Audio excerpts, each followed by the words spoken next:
All right, listen very, very closely, guys, because this is a very important video. And I've had clients buy here in Sebastian and sell within the same year because of these negatives. And I'm making this video to make sure that you don't make the same mistake that they did. So if you'd like to learn what those mistakes are, just go ahead and like this video. I'll wait. Did you do it?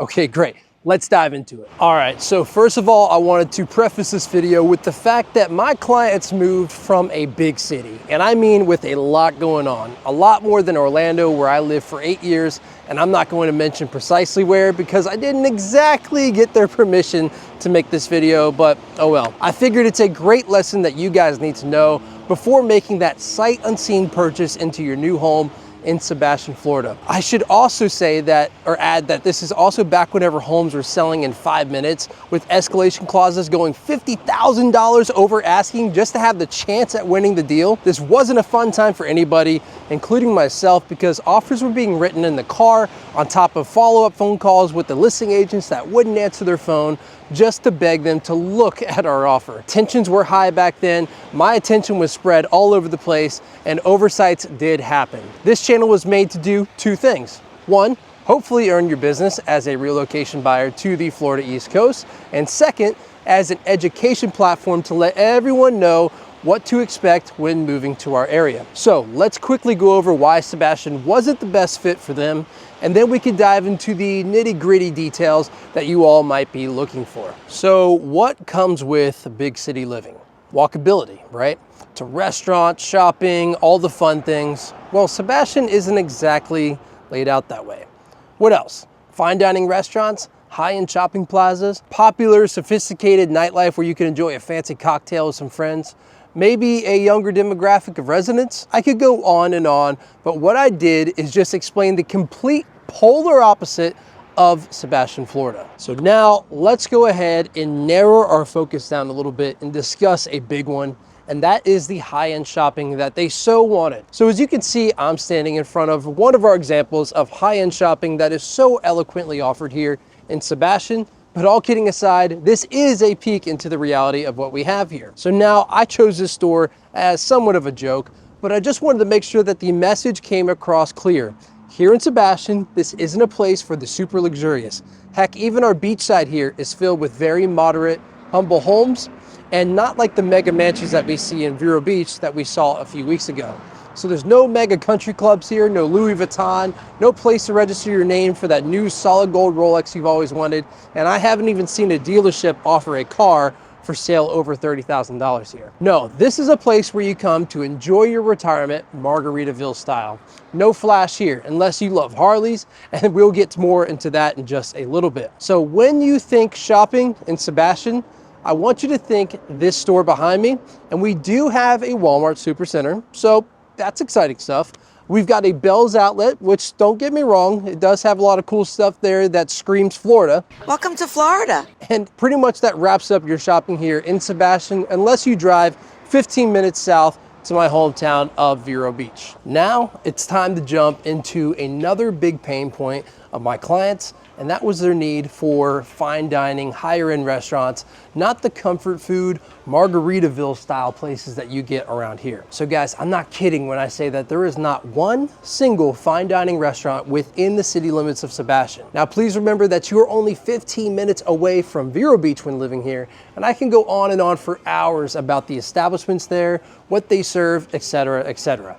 But here, nope, the only exception would be Blackfin's at Captain Hiram's right behind me, where they like to separate their resort style dining away from their outdoor seating areas on the sand. So if you're looking for a place to eloquently spin your wine around with a pristine hand-woven off-white napkin in your lap while you discuss your latest stock earnings and sharing 3 tiny hors d'oeuvres with a chef's visit to make sure everything is to your utmost satisfaction, madam or sir, well buddy, get in the car and keep driving south because it ain't here. What Sebastian mostly consists of is that middle to lower key style of living where it's live music, a beer in every hand, people singing along to Margaritaville, and motorcycles revving up in the background like you're in an episode of Sons of Anarchy. Do you think I'm kidding? But without the guns, because I promise we will get to that, into some of the crime stats later in this video when we go over a positive spin to those negatives that we were talking about before. All right, so let's jump into nightlife, because this kind of goes hand in hand with the restaurants that we were mentioning just before. So the restaurants here are the nightlife, with most closing their doors early, but there are a few exceptions. See, my clients were wanting at least something that was similar to their sophisticated nights out while sitting on a downtown strip, but what they got was very, very different. Don't get me wrong, Sebastian's got its charms, but if you're looking for a bustling night scene, you might find yourself a bit underwhelmed here. The top spot for late night is Earl's Hideaway right behind me, which stays open until 1 a.m. and it's closest thing that you'll find to Nightlife Haven around here. But even then, it's more about the laid back vibes, showing off those awesome motorcycles that they park out here and live music than a Tesla-filled parking lot club scene. Then there's the Tiki Bar shutting down at 11 p.m. with a great relaxed evening, maybe a bit of dancing under the stars, but don't expect a wild party that goes until dawn. And Outriggers, they wrap things up even earlier at 10 p.m. It's a fine spot for an evening bite or a sunset drink, but don't plan on making a night of it. If you've been dreaming of a neon lit night with endless rows of trendy bars and nightclubs where the party never stops, well, you might just have to adjust those expectations a little bit, because Sebastian's more about kicking back with a cold beer, enjoying some good tunes, and maybe a game of pool. So think of it as a quiet escape, not the epicenter of nightlife excitement. And hey, there's certain charm to that too, right? Now, it's time to talk about my last complaint that my clients had about Sebastian, and that's the age demographics of the area. Picture this, Sebastian with its serene beaches and relaxed vibe is a haven for those looking to slow down a bit, especially the older crowd. But here's the catch, my clients who are on the younger side felt a bit out of sync with the local scene. It's not that Sebastian isn't welcoming, it's just that it's more retirement paradise than young professional hotspot. The median age here hovers around the mid-50s, making it a perfect fit for those in their golden years. But for my younger clients, it was like being at a party where everyone's talking about their 401ks and the best early bird specials in town. While Sebastian's great for some well-earned rest and relaxation post-retirement, for those still in their throes of their careers or looking for a more youthful energy, it might feel that you're dancing to a different tune. So just goes to show that finding the right community isn't just about the place, it's also about the people that you are sharing it with. So now let's go ahead and change things up a bit and talk about the positives. But before I do, I did just want to mention that we are here from you when you decide to make that move to the Florida East Coast. All you've got to do is reach out to us by either giving us a call, shooting us a text, or sending an email, because we will do whatever it takes to make sure that we find the right fit for you. If my clients have gone over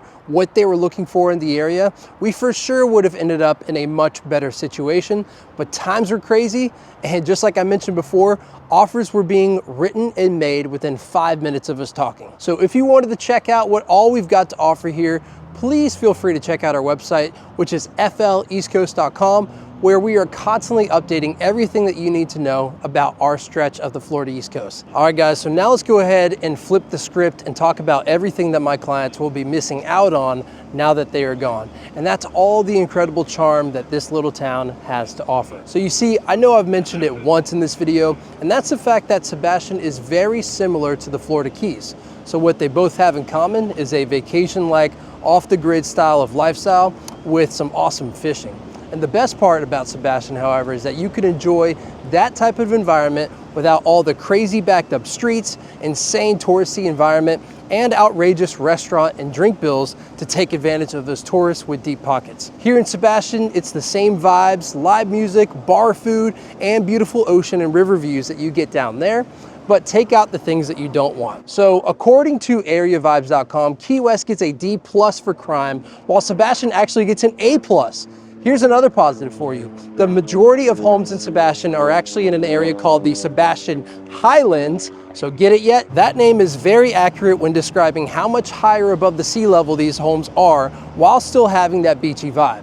So you can rest easy knowing that no storm surge is making its way into your living room, even during the worst of storms when in the Highlands. And for you fishermen or fisherwomen out there, because I know some of you ladies out there kill it, you can launch a boat without any issue or headaches, with our population being so low and our tourist industry being non-existent. That means you only need to hide those honey holes you found from the locals. not hundreds of tourists that come down to catch your fish. And if fishing isn't your thing, we've got the Sebastian sandbar just west of the inlet that allows the crystal clear blue water to come in while you enjoy some well-deserved family time. Another positive is the community here in Sebastian. So my in-laws just moved here not too long ago, and within a few weeks, they were setting up a band in their detached garage and inviting neighbors to come on over and join them for some jam sessions. It's awesome to watch, and I couldn't be happier that they love their new home and the new community. And last but not least, don't fret on the things that Sebastian itself is lacking. What you should do, however, is look at how convenient of an area Sebastian is to those amenities that Sebastian is lacking. So you get the best of both worlds. Live where it's nice and quiet, but you're close enough to where a drive to Vero Beach, West Palm, Melbourne, and Orlando is no big deal at all. Between those four, you've got everything that you could possibly need. So guys, that wraps it up for today's video, but I wanted to thank you guys again for tuning in and staying as long as you did. Again, if you're in the market to relocate to the Florida East Coast, go ahead and reach out to us using the contact information right here, and I'll catch you guys next time. See ya. But what they got was very, very different. We got a train behind me. By the way, that's the Brightline train.